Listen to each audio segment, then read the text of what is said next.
আসসালামু আলাইকুম ভাই ও বোনেরা, কেমন আছেন? আশা করি ভালো আছেন, আমিও ভালো আছি। এই যে দেখেন, ওদিনকে গাছটার ডাল কাইটা মাথা কাইটা দিছি, এখন অনেকগুলো ডাল ছাড়ছে। এই যে একটা গাছের মধ্যে অনেকটি ডাল ছাড়ছে, মাথাটা কাইটা দিছিলাম। সবগুলা গাছে এরকম, এই যে মাথা কাটার পরে অনেকগুলা ডাল ছাড়ে। আমাদের এলাকায় এগুলারে বলে মেট্টস গাছ, মানে পাতাগুলা টক।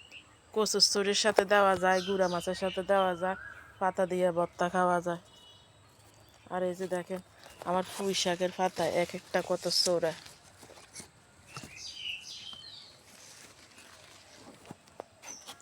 এই যে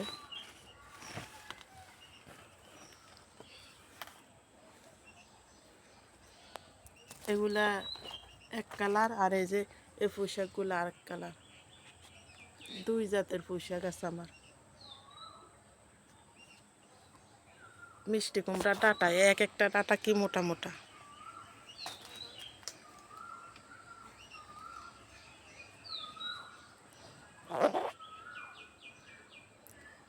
আমাদের আছে শাক, এই জন্য আমাদের খাইতে মন চায় না।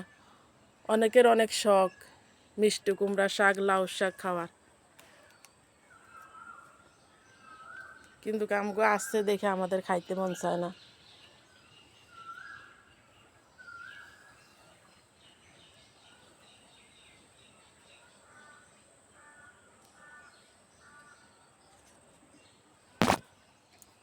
কেন ইনশাল্লাহ, আমি প্রতিদিন এই গাছটাতে মরিচ খাই, দেখছেন।